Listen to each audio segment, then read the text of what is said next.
Shri Krishna, Radhe Radhe. Happy करवा चौथ। इन हवाओं के साथ ये फरमान भेजा है, सूरज की किरणों के साथ सलाम भेजा है। सबसे पहले मुबारक हो करवा चौथ आपको, हमने ये पैगाम भेजा है। हैप्पी करवा चौथ। करवा चौथ की कथा आइए पढ़ते हैं।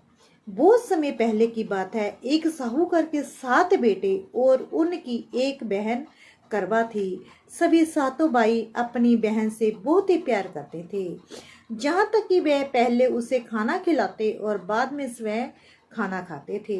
एक बार उनकी बहन ससुराल से मायके आई हुई थी। शाम को भाई जब अपना बहवास कारोबार बंद करके घर आए तो देखा कि उनकी बहन बहुत व्याकुल थी।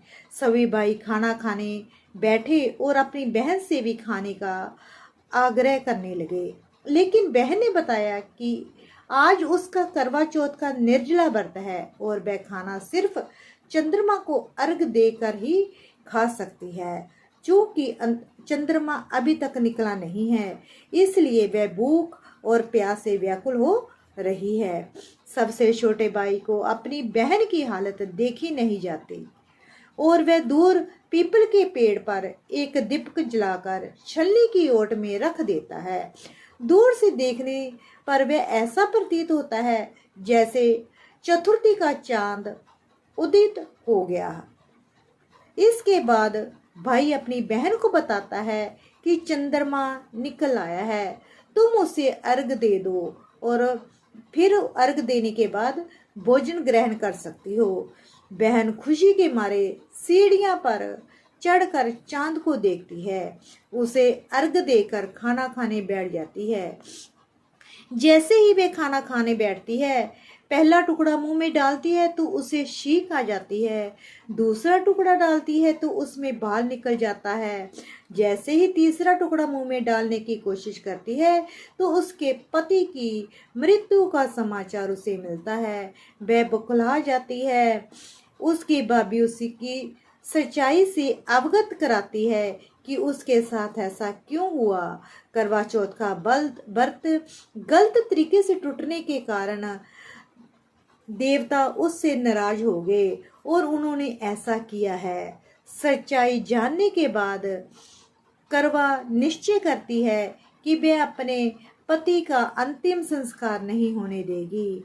उसे अपने सतीव्रत से उन्हें पूर्ण जीवन दिलाकर रहेगी। वह पूरे 1 साल तक अपने पति के शव के पास बैठी रहती है, उसकी देखभाल करती है, उसके ऊपर उगने वाली सोई नमा घास को वह एकत्रित करती है। 1 साल बाद फिर करवा चौथ का दिन आता है। उसकी भाभियां करवा चौथ का व्रत रखती हैं। जब भाभियां उससे आशीर्वाद लेने आती है तो वह प्रत्येक भाभी से जम सुई ले लो, पिए सुई दे दो, मुझे भी अपनी जैसी सुहागन बना दो, ऐसा आग्रह करती है।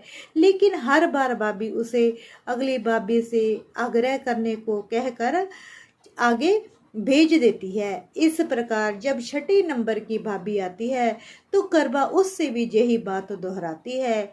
ये भाभी उसे बताती है कि चूंकि सबसे छोटी भाभी की वजह से उसका व्रत टूटा है, अंत उसकी पत्नी से भी शक्ति है, वह तुम्हारे पति को दोबारा जीवित कर सकती है। इसलिए जब वह आए तो तुम उसे पकड़ लेना और जब तक वह तुम्हारे पति को जिंदा ना करे उसे नहीं छोड़ना। ऐसा कहकर वह चली जाती है। सबसे अंत में छोटी भाभी आती है। करवा उससे भी सुहागन बनने का आग्रह करती है, लेकिन वे टाल मटोल करने लगती है। इसे देखकर करवा उन्हें जोर से पकड़ लेती है और अपने सुहाग को जिंदा करने के लिए कहती है। भाभी उससे छुड़ाने के लिए नोचती है, घसोड़ती है, लेकिन करवा नहीं छोड़ती है। अंत में उसकी तपस्या को देखकर भाभी पसीज जाती है और अपनी छोटी उंगली को चीरकर उसमें से अमृत उसके पति के मुंह में डाल देती है। करवा का पति तुरंत श्री गणेश कहता हुआ उठ बैठता है। इस प्रकार प्रभु कृपा से उसके छोटी भाभी के माध्यम से करवा को अपना सुहाग वापस मिल जाता है। हे श्री गणेश, माँ गौरी जिस प्रकार करवा को चिर सुहागन का वरदान आपसे मिला, वैसे ही सभी सुहागनों को मिले। जो ये कथा पढ़ रहा हो और जो ये कथा सुन रहा हो, उनको भी सुहाग लंबी आयु देना। जय माता दी।